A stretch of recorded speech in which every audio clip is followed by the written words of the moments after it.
this guy be. He's not, trying to go super crazy. I mean, certainly they want to bring it to an end, but they're also, risk versus reward here a little bit. He's not at this moment blowing through red lights. He's not going 70 miles an hour. Maybe they just kind of want to let this guy run out of steam. Who knows? It's hard to tell.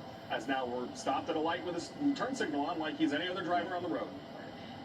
And then we're going to go back up to Scott Calderdez. Des, at one point at the West Covina Mall, you were talking about the suspect driving around. The police doors are open. You see there as officers get out with their guns drawn. But Des, you talked about the suspect parading around the mall parking lot. Now he's taking back off. Yeah, and now we're just kind of parading again, just in a little bit of a different area here. Stewart Avenue, Live Oak Avenue, Rivergrade, not too far away from the Santa Fe recreation area. With CHP, I mean, so often we've just seen them want to get a pursuit over as soon as the opportunity allows with a pit maneuver or something if they're being defiant like this. And then, there was one time that I know me and Mike covered a chase I believe in Torrance or Palos Verdes with someone where they were much gentler and they just kind of boxed somebody in, and then they came in and yanked them out without having to spin their vehicle around or slash their tires with spike strips or anything like that. So I guess maybe so far they're just in kind of a more gentle mood so far tonight. We'll see how much longer that lasts, how much longer they will allow this to go on, but we haven't seen the insane speeds at all. I mean, we're barely even seeing the speed limit on some of these streets. So, so far, they're just being extremely patient with this one. As we widen out, you can see just how many units are involved in this one. We're right up against the Santa Fe Dam here off Arrow Highway and Rivergrade. There's the dam right there to the left, you can see. But, and as we zoom in here, I know that there was questions about if there's anyone in the passenger seat. A little bit dark there, but I don't believe so. It looks, I haven't seen any movement coming from that side, so I believe this person is the only person in the vehicle right now. All right, this is breaking news here on KCAL News at 10. As you can see, the CHP in pursuit of a suspected DUI suspect. Again, Desmond telling us that we do not believe that there are any passengers inside this car, but we've been in the San Gabriel Valley area for a majority of this pursuit, and we're wondering if that's because the suspect is familiar with these streets.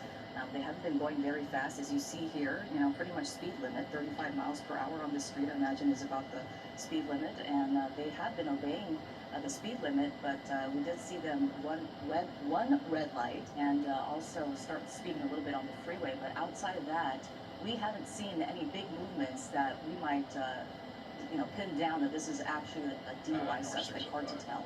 Mike Rogers at the desk with some new information for us. Yeah, Susie, I'm listening. CHP officers have run the plate. They know who the registered owner is. It does not come back stolen. So what they're doing right now is asking sheriff's deputies, or if they've got some CHP units, to go to the house where this was registered, talk to the resident there, and see if anybody can get this guy on the phone. So what they want to do right now is make contact with the driver. So they're going to send some officers or deputies to the house of the registered owner, see if they know who this person is. The dispatcher said they don't have any prior contacts at this address, so it's not necessarily, at least in CHP's database, someone that is known to them. So they want to just see, and as we really start to pick up speeds now in the 70s here, they want to try to get somebody who knows this guy, get him on the phone, and figure out what's going on and try to get him to pull over. Any indication of where that location is? No, I briefly heard them. I think they're giving it to them over their MDC, which is their computer tablet. They didn't broadcast that on the radio, so I don't know if it's in this area or not, but they did mention the SO, which is the Sheriff's Department, so that leads me to believe it is either in an unincorporated area, not really within a city. Otherwise, they would have asked, that city's police department to go do it. So because they've asked the Sheriff's Department, or they want the Sheriff's Department to do it, leads me to believe it's probably in an unincorporated area, or at least an area patrolled by the sheriffs. And Mike, any information on the original stop? I guess this is a DUI suspect, but sometimes it may change, as we've seen this suspect drive at slow paces and also high rates of speed at one point, not even over 75 for real, but for certain a DUI suspect. How do we know that? Yeah, so we talked to CHP. CHP knows basically as much as we do, is that they were asked by Monterey Park Police to take this over for a possible DUI driver.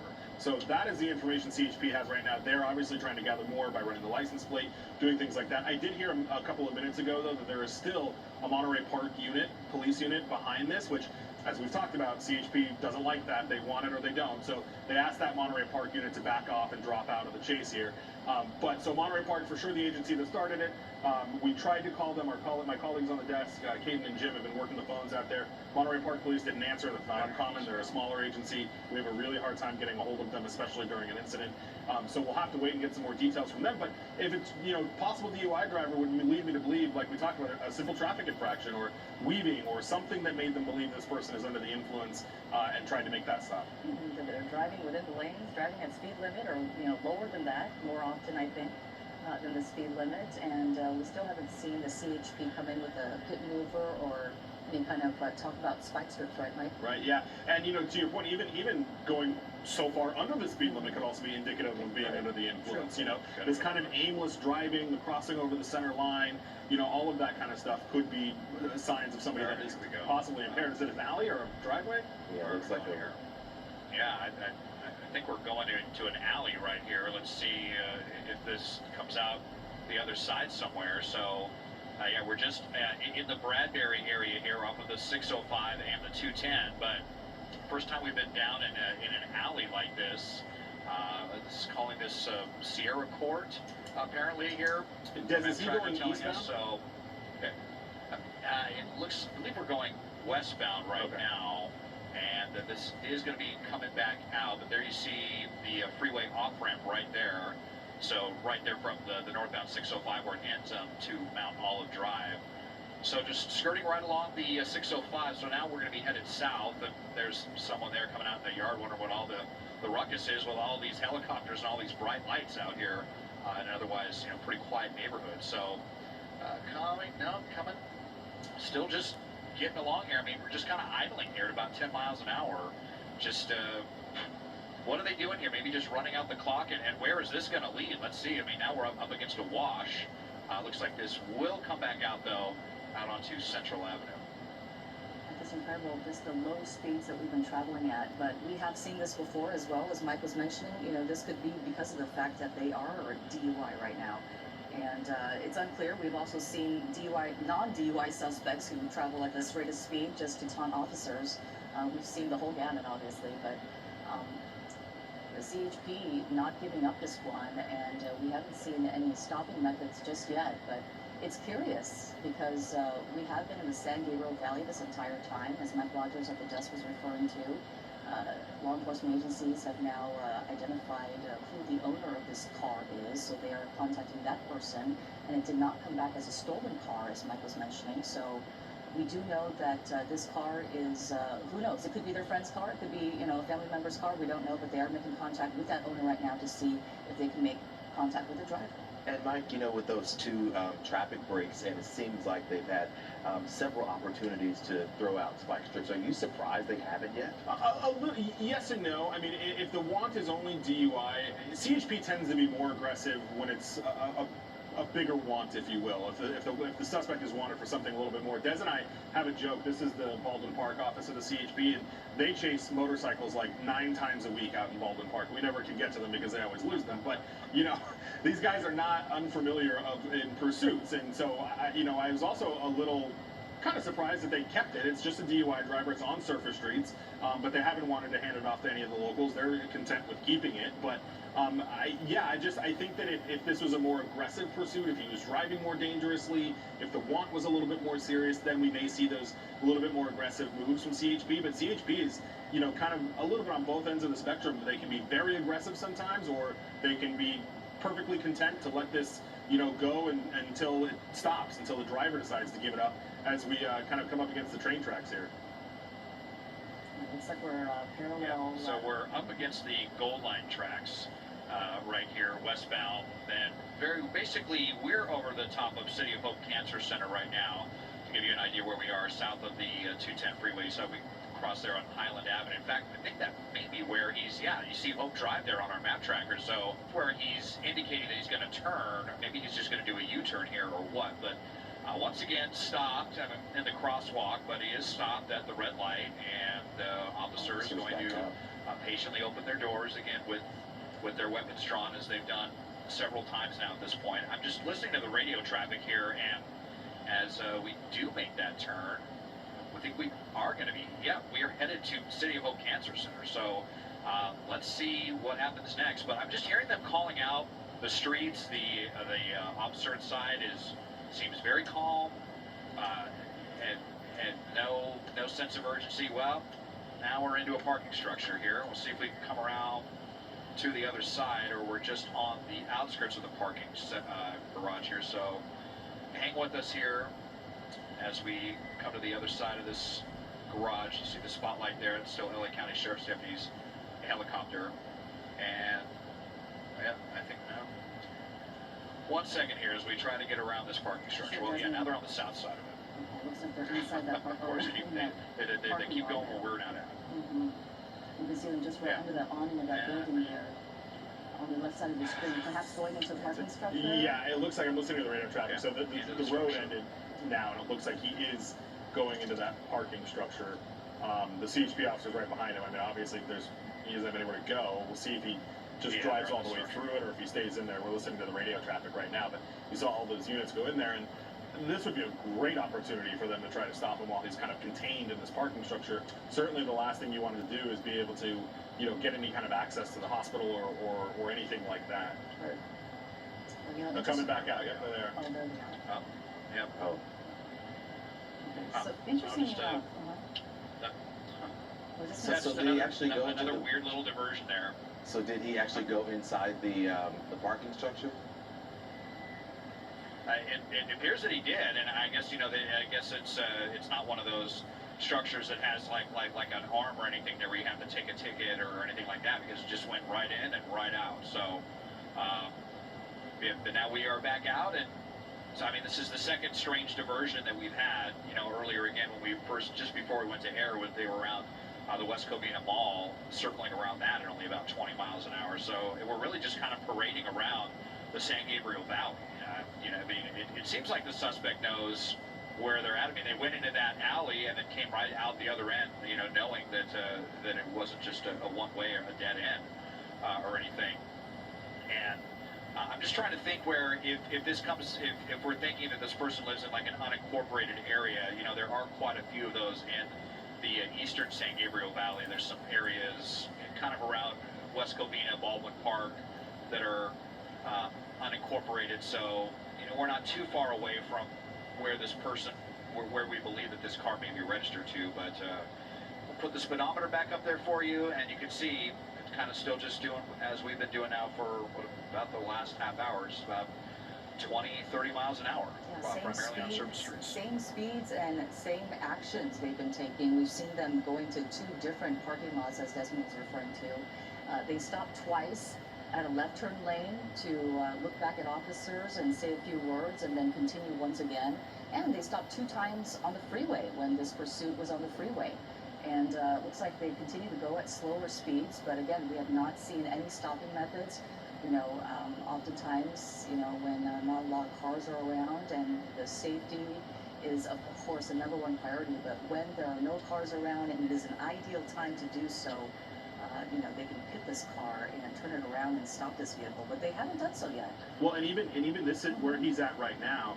There are only like 3 exits to this, and this is one of them where he's on Evergreen right here. He just seems to be very aimlessly driving around. I mean, there is. Oh, here we go. Stopping again. And we are now listening to CHP wanting to do some things to try to be done with this as we kind of course, come onto the 210 freeway here. And Mike, also you mentioned this is someone, a suspect that the police have identified. They know who he is, and we're getting information on them trying to. They at least know who the registered owner is. So yeah, it's always hard to tell if the registered owner is actually the driver, or if it's a family member, a relative, friend, whatever. But yeah, they at least know who the registered owner is, and we haven't heard if they've actually been able to get somebody to that house and make contact with anybody that may be at that location. They're still, trying to sort that out. But now the airship is saying, hey, let's get in place and, see if we can do some things here to kind of help this, come to an end. And oftentimes what officers will do when they get that information of an address of the owner of a car, they'll contact that person and see what their relation is to this person. Do you know him? And if this car did not come back as stolen, then more than likely they do know this person. And then they'll ask them questions as to, where were they? what transpired before this. And their mental state, is there, are they having a mental health crisis? Is there something going on here? Is there, a lot of information they can gain, but just figuring out who this person even is. And with the suspect driving so close, you got to ask the question. We wonder if that call has been made to him, if he has spoken with family members or friends or people that police have spoken with.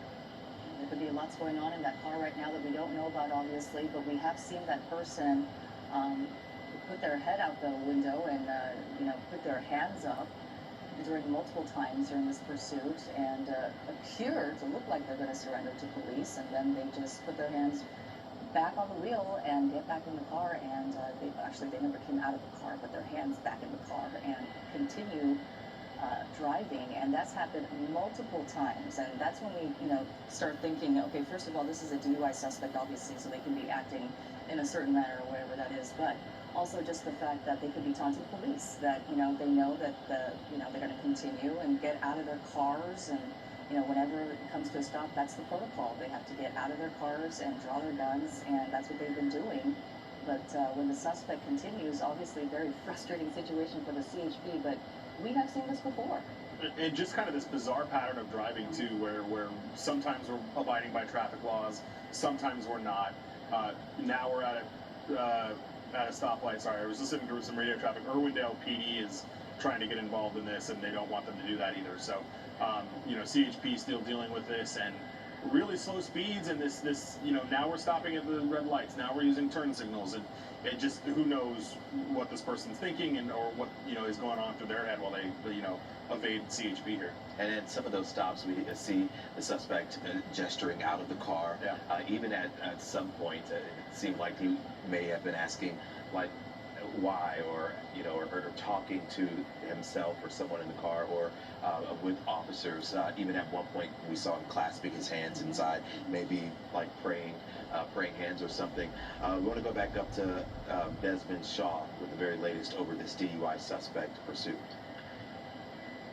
Well, yeah, here we are, Central Avenue, and it's just really kind of the slow tour of the San Gabriel Valley that continues this evening, that began with Monterey Park PD and then made its way over to and now, so we started in the West Valley, then the East. Now we're on the north side here, north of the Santa Fe Dam recreation area on the border of Duarte and Irwindale, the city of Azusa up here, and the suspect just really content to keep these really low speeds going. I thought I did hear a little bit earlier the dispatcher that was communicating with one of the officers in pursuit here, that they did make contact with the registered owner, so that maybe they were trying to get a contact number for this person, see if they can get their cell phone number and try to see what the deal is with this. As we're back out here, and again, as Mike was hearing as well, they're definitely formulating a plan to see if they can bring this to an end with the way that this suspect is driving pretty predictably and so docile. They definitely have a lot of opportunities to get out here and bring this to an end if they so choose. And it's just so interesting with CHP, because we've seen, especially because they didn't initiate this, we've seen other instances with, relatively minor offenses like this, where they get requested to come in, like what happened with this, and then they just say, it's on surface streets, we're giving it up. You guys can take it back if you want. But that's not what they're doing here. I mean, they've now been in pursuit on this one actively for quite some time, and mostly, a lot more on surface streets than on freeways. So you just never know how CHP is going to handle one of these situations, as we see again with the window down and him talking to officers here, almost. And, I don't know if he just thinks that if he just yells at them, they're going to leave him alone, but it is not the case, sir. It would be better to just get out in handcuffs now than be in handcuffs later with flat tires or with some damage to one of your bumpers. Desmond, thank you. And Mike, we were talking about this earlier, about the traffic breaks. We saw one on the 605 as well as I-10 when the driver was there on going west, and how this driver has been driving, and the several times he stopped and gesturing to police. And we keep calling this a possible DUI suspect because you know the, obviously police in the beginning got some kind of information about this driver and possibly the way he was driving. You're right, yeah, and even at that last stop when he stopped the stoplight or the traffic light there, you could see him. He's still very agitated, very emotional with law enforcement. Are we in a parking lot now, Des? Yeah, we are getting into a parking lot here, Bradbury and Bloomdale. What do we know? We know that Spectrum Mobile means He continues to move as we now approach. Yeah, go ahead, Tim. No, so that was a local officer there that was just in the area trying to stay out of the way, but you're sitting behind that target waiting for it to go by. But yeah, it's just a matter here. They're just letting him roll.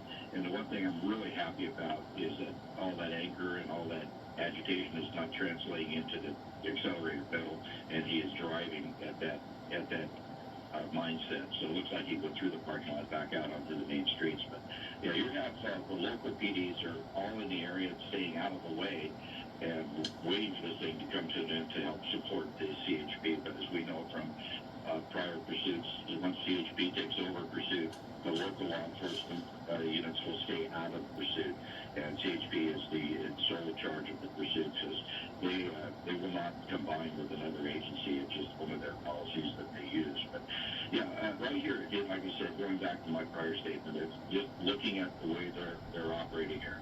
They have some information that this person is not stable. Unlike some of our other drivers that we have out there who are just trying to get away because they commit a crime, this is a person who's not stable, either by drugs, alcohol, or mental state, and they're going to give him time to work this out on his own. And in the meantime, he is not putting anybody in harm. If he starts driving in an erratic manner, then they will go to a more aggressive pursuit to where the tip maneuver will probably happen because he's in a perfect area right here. Yeah. We're going to hand this off to Marla Tejas soon for Good Night LA as we watch this pursuit here. This suspect is very near freeways and clearly choosing to stay on surface streets. Alex? So tonight the issue is pursuits, which is what we do in Southern California, and frankly the thing people care about the most. So again, if you want to watch The Issue Is with Arnold Schwarzenegger, Jane Fonda, Tulsi Gabbard, Josh Friday, Gavin Newsom, check that out at youtube.com/Alex Michelson, where The Issue Is podcast. In the meantime, our coverage will continue with our colleague Marla Tejas and her time slot of Good Night LA, and we'll see what happens with the end of this pursuit. Hopefully it's going to come to an end soon. Marla, take it away.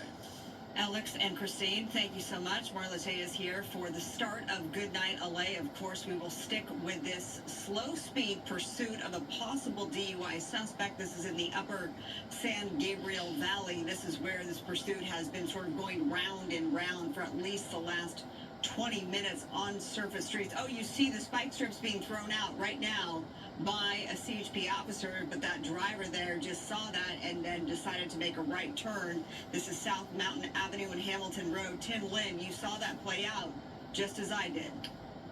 Right, yeah, the officer went out in front of the vehicle and tried to deploy that spike strip out in front, but unfortunately it didn't extend far enough to where the driver was able to make that right turn and move around it. And did you notice the driver picked up his speed a little bit more than what we've been seeing over the last half hour, but luckily not into an excessive rate of speed because of his agitated state. I'm sure his driving abilities are somewhat impaired as well.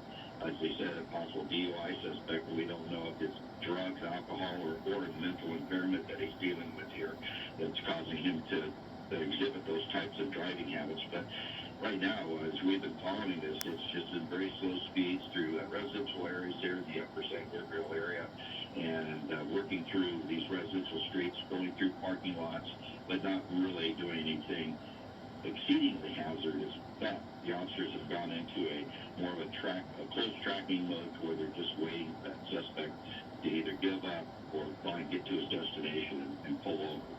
All right, to catch our viewers up to speed, if you are just joining us, this all started in this Monterey Park area. Now we are in the upper San Gabriel Valley area where it has been for the last several minutes. Alex and Christine picked this up about 10:25, so it's been just over 30 minutes at this point that we've been following this. As Tim Lynn has communicated and as it's now being demonstrated for you, it's been slow speeds for most of the time. We've seen, look at this innocent driver trying to sort of help out authorities, perhaps. That's never a good idea to intervene, just FYI. Don't try to be a hero because you could end up becoming a victim in a situation regardless of the slow speeds. But what I was saying, Tim, is we've seen a lot of cat and mouse, a lot of slowing down, a lot of the driver, it's a male driver, taunting the officers. And at one point, Sky Fox got a really close-up shot, windows down, and it almost looked like, that this the suspect was praying at one point, like, dear God, get me out of this. And then at one point turned around and seemed to have said, what did I do? And it, almost as if to say, I haven't done anything, and just running from authorities. Obviously, they have reason to believe that this suspect is under the influence of something. You've really touched on the fact that they must know something because they haven't brought this to an end, because it's gone into a parking structure. There's been many moments where it seems from a spectator standpoint that you could easily bring this to an end, but they have chosen not to. So it's been a less aggressive strategy, Tim. Yes, and that's what tells me that there's more going on in that car, and they have that information than we do in the media. So, as we spoke earlier, there could also be a worry of self-harm. This driver may harm himself if you trap him in, and so they're trying their best not to have that happen. But if he starts driving in an erratic manner and putting other people at risk, they will become more aggressive and get it to stop. Right now, they've pulled into that times on their side mode to where there's no reason to be aggressive towards this driver. There's no reason to go after him as hard as they can, not going into a parking lot. Hopefully there's no outlet on this, and this may be to an end here. It looks like we have fences in the back here. See what happens when he gets to the back. Yeah. It may not have an outlet. Is it going around the sea? It's only a matter of time till we're really going to see. Oh, yeah, there is an outlet. Gives me an idea. He knows the area. Yeah. He can use that driveway and be able to know he can get off the backside.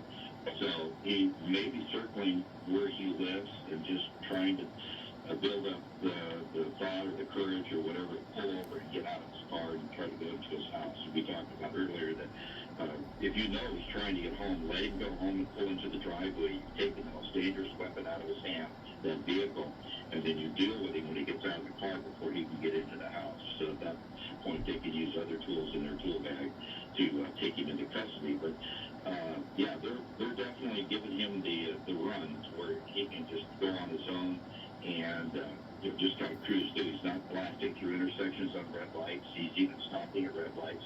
And the other thing you touched on, Marla, is you saw that person in the Jeep try to pull in front of him because they've probably been watching this or they're listening to it somehow or streaming it.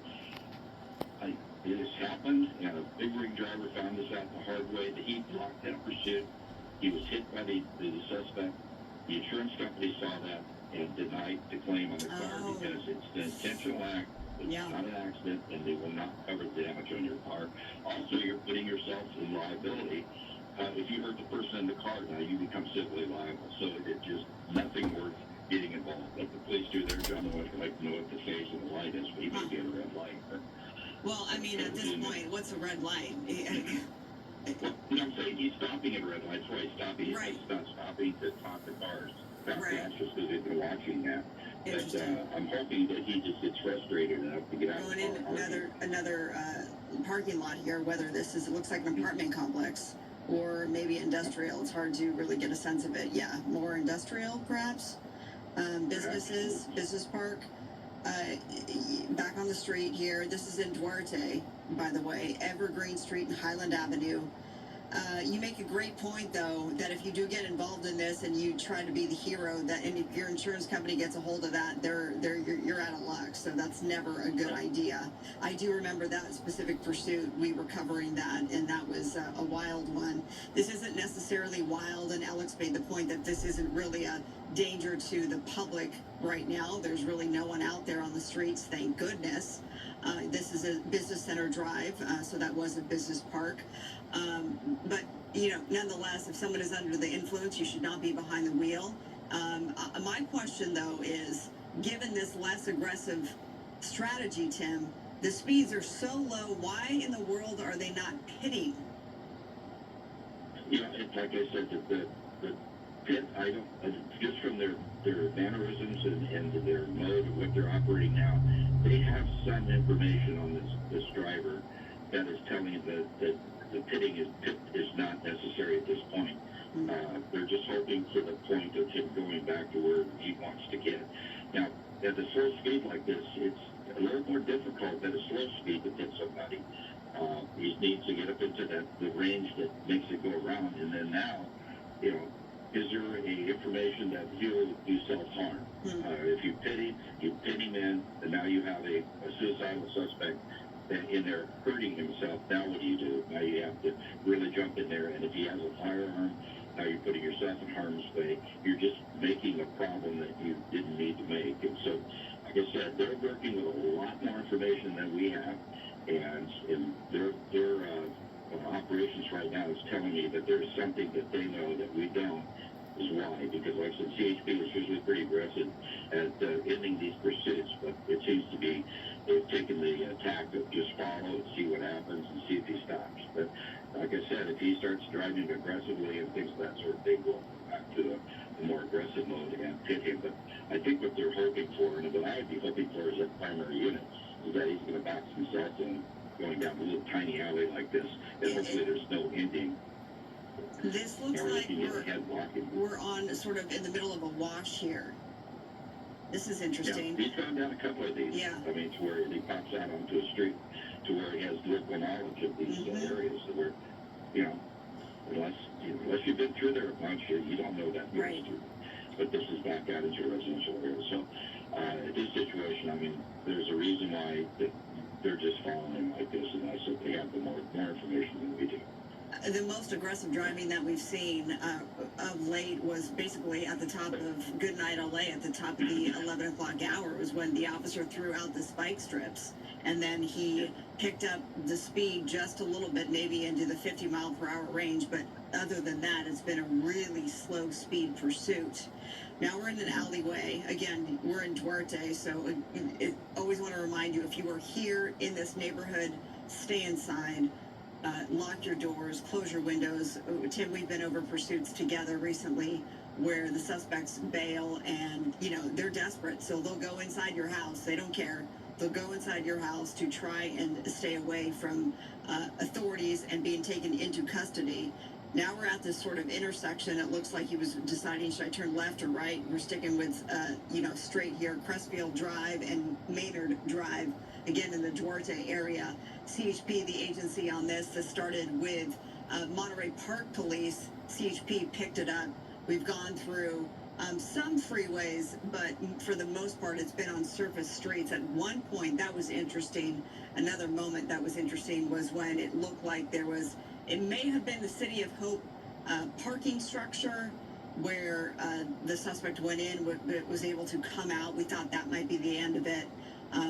Certainly not the end of it. We've been on the air since about 10:25 with this, so about 35 minutes, if not more. I'm trying to do the math on the fly, Tim. Now the suspect has his hand out the window again, gesturing. We've seen this multiple times.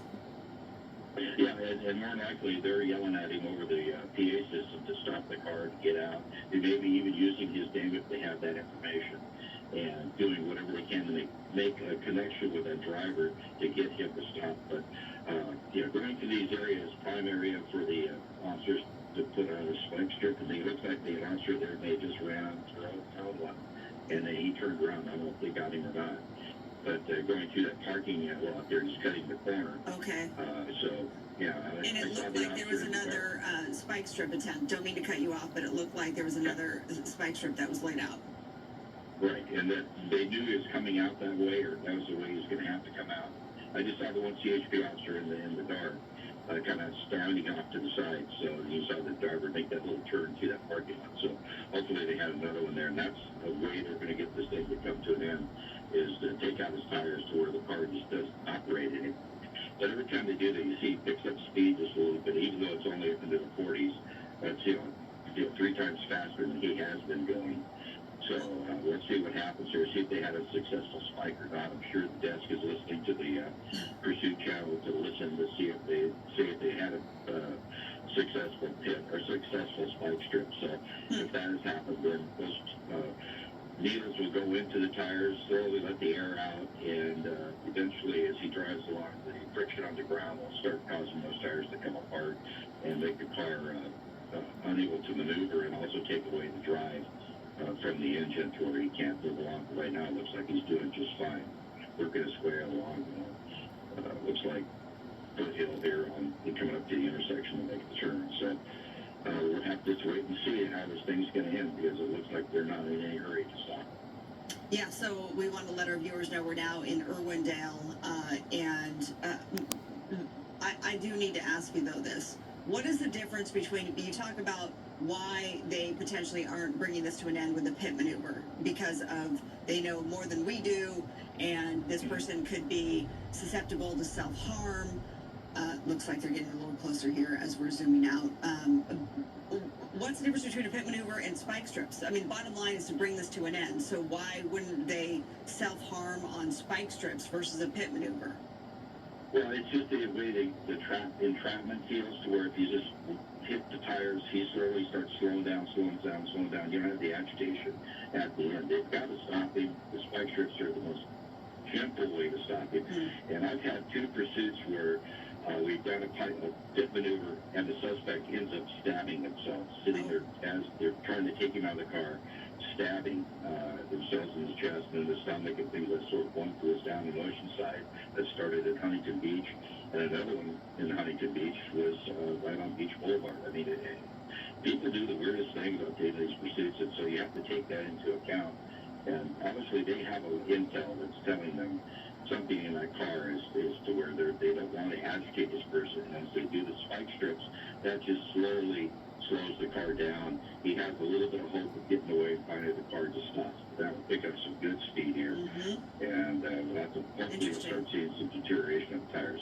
Interesting. Okay, yeah. So, yes, we are about 50 miles per hour. This is the fastest we've seen it go in some time. So this is a 4-door sedan. I'm not sure if we know the make and the model. I'm sure my executive producer and producer will let me know. It's a black Nissan. I should have known that. Pardon me. So it's a black Nissan 4-door, older model. Thank you, Haley. Thank you, Alan. And CHP there, I just, like everybody else who's watching this, we just want to know. Now the flashers are on, by the way, of the Nissan. So this is the first time we've seen those flashers on, if I'm not mistaken. We're on North Todd Avenue and 10th Street, East San Gabriel Valley. What I'm getting at is, what are some of the scenarios, Tim, that they would know that that this person could self-harm? Well, the scenario, I mean, like, it's where, like I said, that aggressive maneuver, spinning something out. Okay, hands out, and the flashers are on, the emergency lights are on. Yeah, I don't know if we confirmed that the spike strip was successful or not, but for some reason he turned on his blinkers for his emergency lights. But it's just a matter of if he's going to harm himself, there's not really a lot you can do other than using less lethal or some type of taser up close to be able to just immobilize it so he can't hurt himself. But what I was trying to say, the difference between a pit and the spike strips is it's not as violent as a pit maneuver, and you're not making him think of being trapped in I see. The escape period just comes to an end. But at the end of this, if you turn into, it's more likely going to turn into negotiations type thing where you're going to be talking to an irrational person who's not going to listen to what you want, not going to do what you ask. And it's just a matter of trying to make that connection with the driver to get them to understand that what they're doing is not going to be successful, and to give up hope of getting away. And if they end up harming themselves with the car, that does happen, and there's a lot of things you can't do to prevent it. But you don't want to do anything that may cause it to happen, or be able to be viewed in a post investigation of this pursuit that your actions caused the person to do this, because we don't. Our situation to where litigation is always the thing that comes up after something like this, that an officer has to be able to show justification for actions that they take during pursuit. And at this point, there's no reason to get up there and be very aggressive, because, like I said earlier, if it's not his car, it's a property crime. And if he's under the influence, he's not endangering anybody right now. So there's no real exigent circumstance to get up there and do something aggressive. Now, try to take the tires out, immobilize the car would be the move I would look for right now. Okay, so let's update the location. North Vernon Avenue and West Industrial Boulevard. That just quickly switched over to West Foothill Boulevard. There's in the city of Azusa. Here we are. Stop light here, intersection. We've seen this play out over and over. Looks like he's going to make a right turn. When he goes from city to city, I know there's coordination with the local law enforcement. For instance, is Azusa PD now strategizing as well, or is it strictly CHP resources that we're seeing? Well, what you're seeing is CHP is in charge of pursuit and handling pursuit. The surrounding agencies are staying picking up speed. Where it's at, where it is and what's going on. And they're staying in the background. Like with that one officer parked in behind a Target store waiting there to see if it end in that area. But they're in the perimeter, they're in the area to lend help when it comes to an end. But as per CHP policy, they do not allow outside agencies to get into their pursuit. If an outside agency does become involved, they will back out. So they're going to keep this until they decide that he's in an area to where the local agency down the wrong side of the road, turning across and going into a driveway maybe. Yep, going into another, looks like a parking structure right there on the right. Maybe another business park, strip mall, hard to tell. So we're in a business park. We've seen this over and over. And to your point, this is the city of Azusa. And to your point that he certainly knows the area. He knows the ins and outs of all of these shopping centers or business parks. Speed's picking up into the 40s and 50s. It got up to about 65 just a few minutes ago. And here we go again into the 60s. So this is pretty rare. I mean, it's been a very, very slow speed pursuit. It looks like the window is down. This suspect wearing a black hat. I couldn't make out what the hat said earlier. Not that that is necessarily relevant, but just trying to paint the picture as best as I can.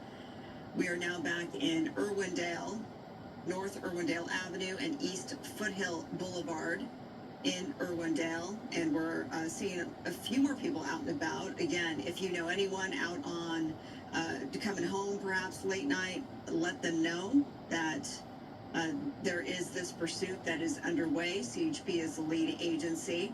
And are we getting onto a freeway? Is this an on-ramp? It looks like it. We are getting onto the 210 West. Okay, so we haven't been on a freeway in some time, Tim. Yeah, it's 605 was the last one he was on. Now, heading back to the west here to see how far he goes. And then, if he picks up speed, what is his driving ability going to be? But before, we didn't stay on the freeway very long, and he just may go to the next ramp and pop off. But like I said, the CHP are going to maintain their profile with the information they have, and as they've been doing that for, almost 45 minutes. But if he starts getting aggressive in his driving, they will go up and be a little more aggressive on their own. So right now, it looks like we're just going to stay in that far right lane and continue here on the 210. Okay, so 60 plus miles per hour, which is, speed limit ish. And I just changed out some equipment here, forgive me. So here we are, East San Gabriel Valley. I want to bring our viewers up to speed that this has been, by and large, a slow speed pursuit. So this is the fastest it's been going, really. And we picked it up at 10:25. Monterey Park, possible DUI suspect. With that said, it hasn't really been erratic driving in terms of weaving, necessarily losing control, because it has been such a slow speed pursuit. CHP, the lead agency on it, it was picked up by Monterey Park. Tim, I did learn that from you tonight, though. If in all my years of covering pursuits as we transition to the 605 South, I didn't realize that if CHP is the lead agency, they don't want any other local law enforcement agency to intervene. Yes, that's been a policy of theirs for quite a while. Yeah, they will not, if they come up and take charge of or you ask them to take charge of the pursuit, and you do not back out, they will back out and let it go, because they said they have their policy that they don't intermingle with the local law enforcement, not even with a canine involved or the elite or the agency that started the pursuit. They want them completely out and let them handle the pursuit. And then should it gets into an area to where the local agency wants to take it back because it's in their service streets, then they'll request CHP to back out, and then they'll take charge. But normally what the local agencies will do is just let CHP chase them, because there's a statewide agency. They have more resources, and they have better ability to chase for further distances, to where you don't want to be from Monterey Park and end up, over in Van Nuys, where you absolutely have no idea where you're going. So where you're going. So we'll let CHP handle it all the way through and just pick up the pieces after it's over. But just watching this guy drive, he's just, we say freeway speeds, but actually this time of night on the 210, he's going really slow. Right. There's most of the folks up there. But the CHP is going to throw a traffic brake behind him to keep anybody from, racing by or just pulling on by because of the speeds being slower than the normal flow. Looks like we're getting off the freeway here at Arrow Highway, and this will put him back in that North San Gabriel area. Okay, so it's pretty clear that this suspect knows the area really well. As we're wrapped around here to the off-ramp, innocent driver here clearly doesn't realize what is coming up behind him or her. We're going to make a left. Yep, and we are on to Arrow Highway. The thing that struck me once we were on to the freeway there is just seemingly how many opportunities there were to stop this when it was a slow speed pursuit, when no one's around. And I understand all of what you're saying about the pit and versus the spike strip to bring this to an end, but it gets a little bit more intense once it's on the freeway and there are other drivers coming home in the LA County area on the 605, on the 210, and so it seems more of a public nuisance once it gets onto those freeways. Yes, and like I said, if he keeps his speeds down like he has been, they're more likely to just go straight on him. But we had that pursuit a couple weeks ago on the 405 where the man was at a high rate of speed and tried to make a little lane change between a couple cars, lost control, hit the right shoulder, then completely across the freeway and hit the center divider. So that's what they're going to try to avoid happening here. Now, like I said, if he continues here at 30 miles an hour and just stops for lights and doesn't really run through red lights and get in ways of other people, it looks like they're content with following and waiting to see what happens. So, like I said, they've got the information that we don't, and so just as long as they've been following this person, there's more to this than we've been. The information that we've gotten. So we just have to trust the CHP to do what they do the best and follow their training, follow the commands of their command staff in the station, and stick with it until it comes to an end. Yeah, we're seeing that night sun on the suspect here. So this is River Grade Road and Stewart Avenue. Tim, can you speak to how CHP versus local agencies may differ in policy? There is a uniform pursuit policy for the state of California as far as how you handle them and what you do. As a as a foundation, each department has a different set of rules for their pursuit, such as the department I work for, Huntington Beach Police Department. Every unit was equipped with spike strips. Every officer that was in the street was PIP qualified, and very few pursuits got out of Huntington Beach because the first opportunity, you didn't have to ask for permission. If you had the 3 units in a pursuit, you were able to take them out. Then you have other agencies that do not PIP. They have no PIP training, and they won't do it. They'll just chase. And then other units, I've had departments that I've watched, they just do straight out tactical runs where guys this slow, somebody will just come along and stick their police car right into the driver door and push him right into the curb. So it goes from different agencies as far as policy procedures and things of that sort is the way they handle things. Now, like I said, but there's not a boilerplate. This is exactly how it happens. There is a foundation to it, but each agency can do different things a little bit differently than the other. And I've even seen CHP offices from the different offices that we pass through have different methods and means of doing things, and it's all based on what their freeway looks like. You get out into the desert area, desert CHP is going to act a lot different than the central downtown LA CHP because they're in a different environment. So they have a lot more opportunities to do things. And at this case, I'm surprised that they haven't tried repeated efforts to spike strip them to keep them, to try to take out the tires and slow him down to where it just takes away the mobility of the car. Yeah, it looks like our extreme nav in the Skyfox was a little out of sorts for a minute there. It said speeds into the hundreds, so obviously that's not the case. But we're in the 40s here. So noting the time, it's 11:28. We have been on the air with this for just over an hour, just over 60 minutes. For the viewers who may be watching on Fox 11 Plus, Channel 13, we want to let you know that once the clock strikes 11:30, we will end our pursuit coverage, but we will continue it here live on Fox 11. So if you happen to be watching on Fox 11 Plus and you'd like to stick with this coverage, please at 11:30 turn over to Channel 11 where we will continue with this coverage. Tim, I hope you didn't have significant plans on this Friday night. Clearly you didn't, because you're spending it with us here at Fox 11, which I feel like I'm a pursuit magnet. We have been doing this well into the night a few times of late. So we appreciate you here at Fox 11. And, it looks like CHP lined up on the side at this particular intersection. This is Arrow Highway and Avenida Barbosa. And those officers are out. That's interesting. What do you make of this?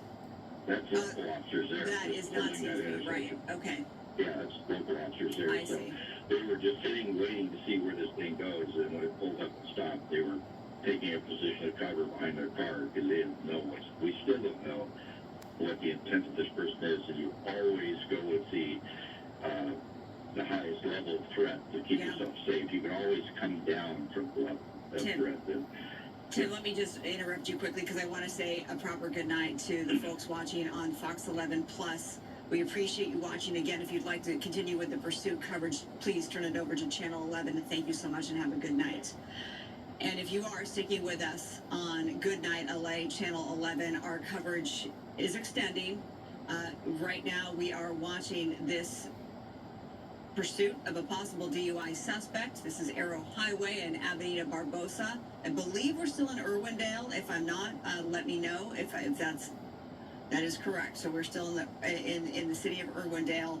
CHP now the lead agency on this, and speeds in the 30s. We have Tim Lynn, a police specialist, on the line. You've had plenty of years experience.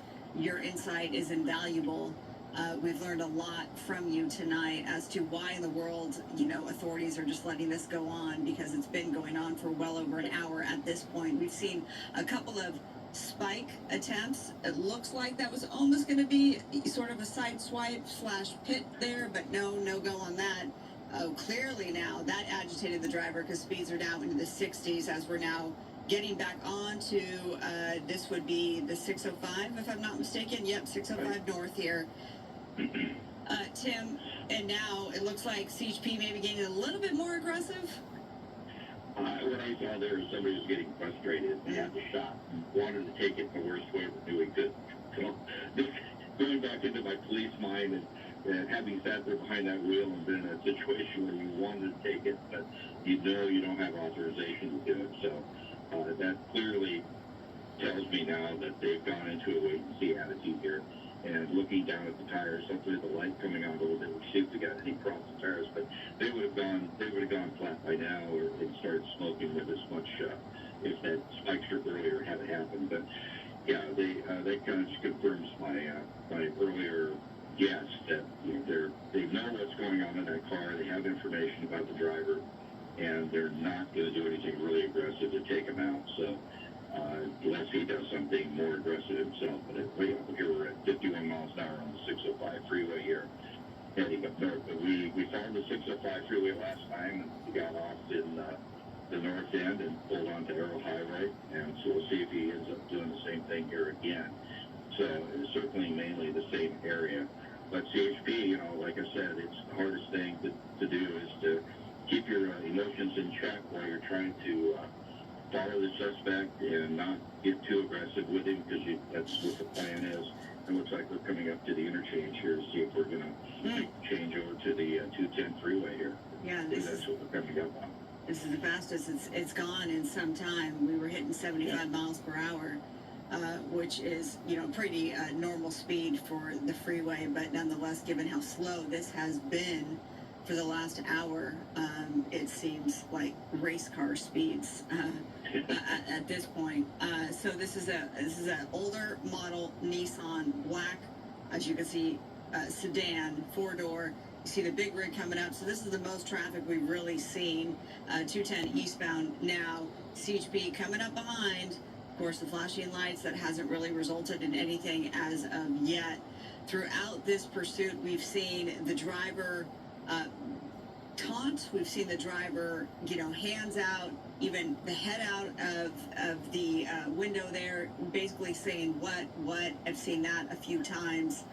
And then also the stop and go, as if, okay, maybe have a little conversation with officers and then hit the gas pedal again, and we've been on our way. We've seen a lot of in and out of parking lots, parking structures even, and that's where we've seen a lot of these pursuits over the years come to an end. When a pursuit suspect goes into a multi-level parking structure, that can usually bring a pursuit to an end. That has not happened. Now it looks like we're getting off here at the Irwindale Avenue exit from the 210 East. So we've been sort of going round and round. Tim has noted, and Tim, again, thank you for sticking with our coverage. You've noted that this person clearly knows the area, that authorities must know a lot more, well, of course they do, than we do, and there's a reason why they're not being more aggressive. Yeah, exactly. Just watching their manner, their method of driving, and the way they've just been following with their multiple chances to do a pit maneuver, especially on that U-turn there. We saw that was the perfect time to take him around, and they didn't take that at that point. They've attempted a few spike strips along the way, and every time they do that, the driving gets a little bit faster. Right now, it's in its normal mode here, driving slow. They're following. And like I said, the whole time there's people back in the station, back in dispatch, trying to build as much intel they can on that driver. And then, like I said, they could very easily be talking to him on the phone and telling him to stop, pull over, give yourself up, it's okay, nothing's going to happen, you're not going to be harmed. Or he could be on the phone with a family member. Yeah, but and the mannerisms that he's shaking his hands and doing the praying motion and things of that sort. That just shows somebody who's not in control of what's going on right now. And they're talking to the officers. It looks like we're going on the wrong side of the street here for a little bit. But talking to the officers and trying to convince them to stop chasing them, and not having the mental faculties to know that that's not going to happen. So we're just going to take this little run through these neighborhoods here and go down these alleys and go through parking lots, and eventually he's going to either come off of whatever he's on, the alcohol's going to wear off, he's going to start realizing that they're not going away, and the best thing he can do is get out of the car now and start arguing. That's what's going to happen. Or pull into a driveway. This is a parking lot? So we've had it to another parking lot here, and down an alley. So like he obviously knows the area because he's done these really small alleys a few times.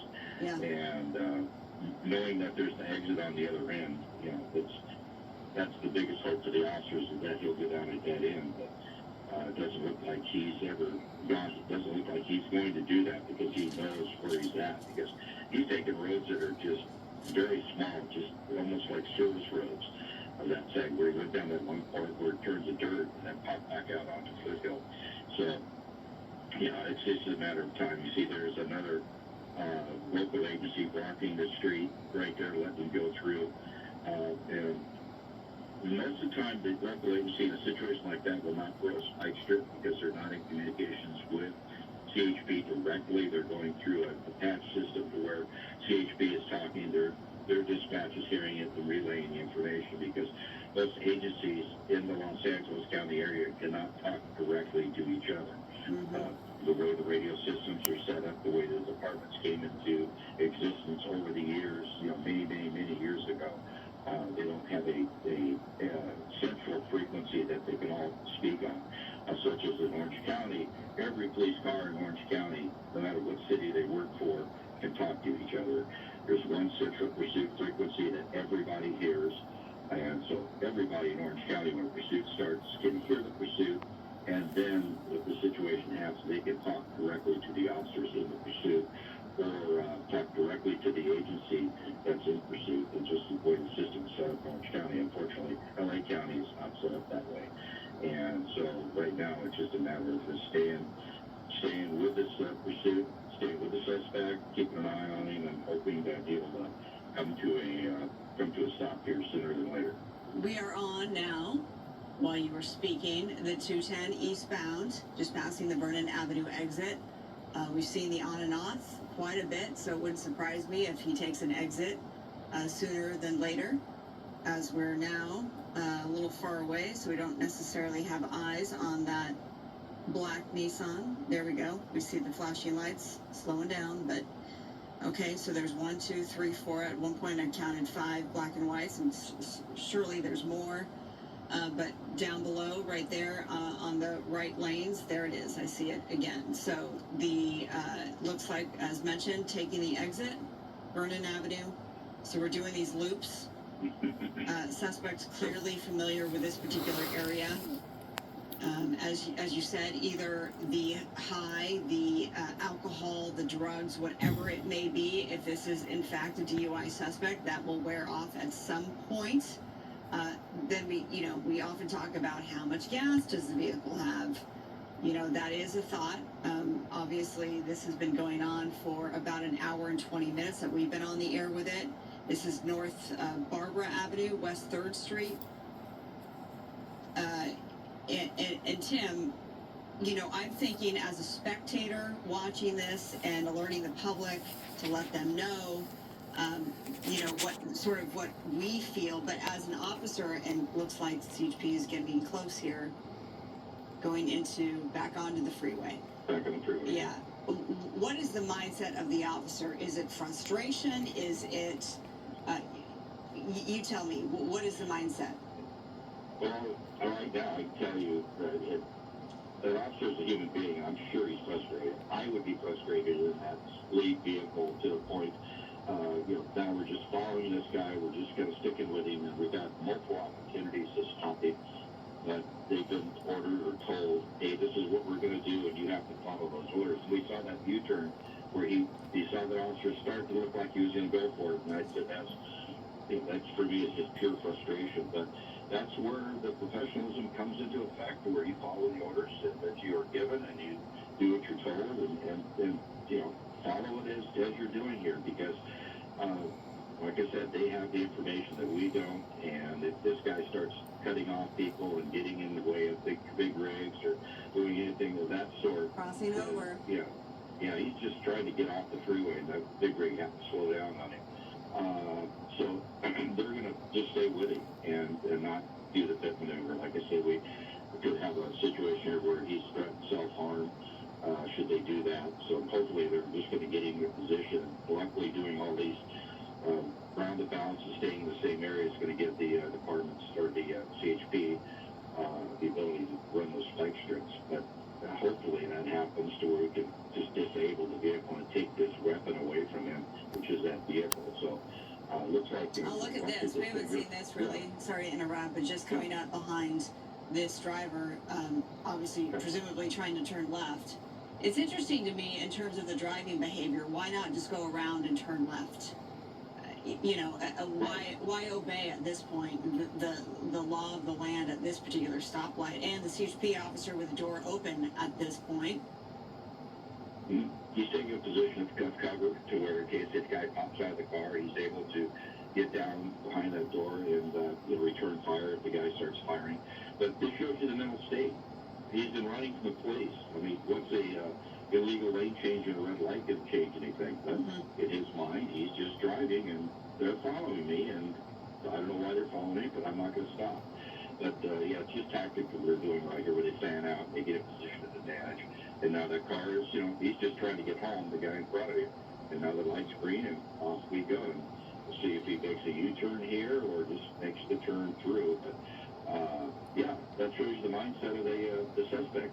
He's going to park, drive normal and follow the rules of the road and do what he can. So right now we're just going to watch here to see if there's anything out in front of him at this point. I don't see anything. So window is being rolled down.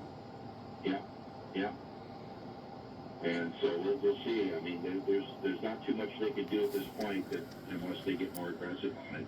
Yeah. They're not going to pull up in front of him and block him in or roadblock him. I know they won't do that because you put your officers in harm's way by putting them in front of the suspect and possibly downrange from anything that may happen. So you want to just stay behind him, stay in a position of advantage on the suspect, and react to what the suspect does. Because as I said at the beginning of the pursuit, the man driving this car is in total control of this pursuit. He will determine how it ends. East Foothill Boulevard and North Irwindale Avenue in Irwindale right now. CHP still working this slow speed pursuit. I'm still going to call it a slow speed pursuit because by and large it has been that of a possible DUI suspect.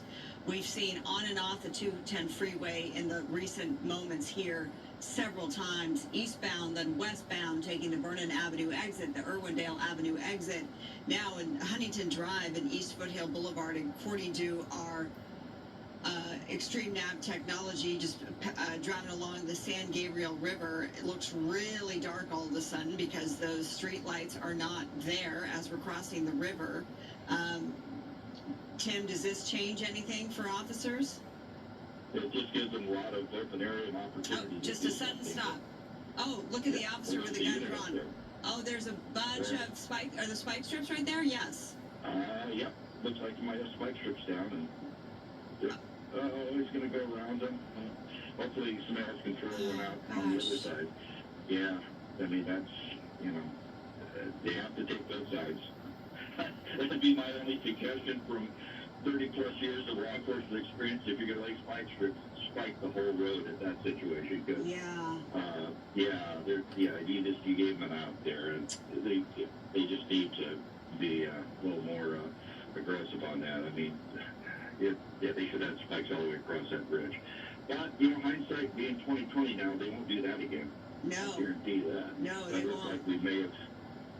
It's just this tree of all things. Skyfox is just going to maneuver around. You see a CHP officer is out, 2 of them. Oh gosh, let's see what's happening. Is he out? Nope.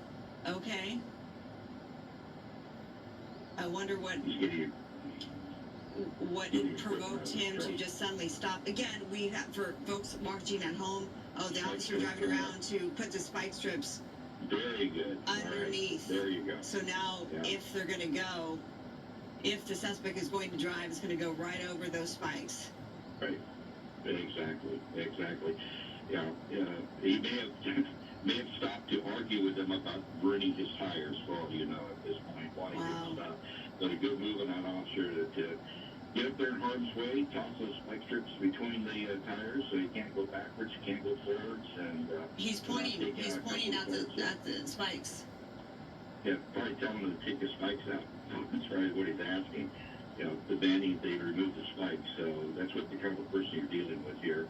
You know, being irrational, being, you know, Mm-hmm. just not in the right mind. So Yeah. it's, You can't go anywhere. Out there like that. You know, well, that's where you throw him between the tires because he can't back up. Smart. He can't go forward. Can't go forward. I've never, Tim, I feel like, you know, we've covered so many of these of late, but there's always something new I see in these pursuits. I've not seen this, where literally the spike is thrown under, so no matter forward or backward, this driver will puncture those tires. You can see him motioning. He's very upset. Officer's guns drawn. It's a really tense situation. You know, we don't know, Tim. Oh, he's showing his hands. Hands up. Hands up. Hands up. Is he saying I can't open my door? Who knows? I mean, it could be that, but there shouldn't be any problem with him not. Oh, opening it. yeah. You see, is that a pepper ball?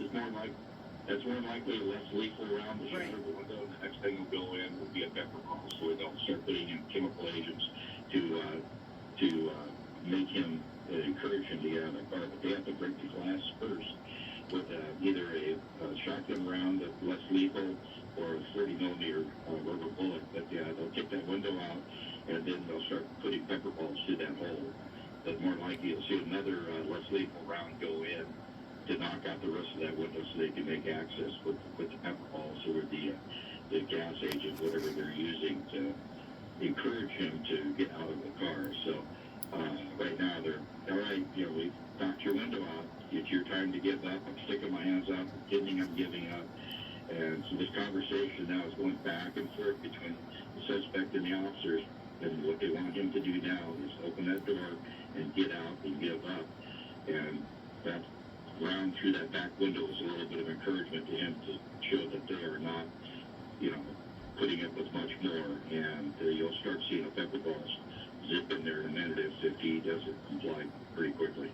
Yeah, I think, was that in fact, I want to use the right, another less than lethal round. Is that officially a beanbag, Tim?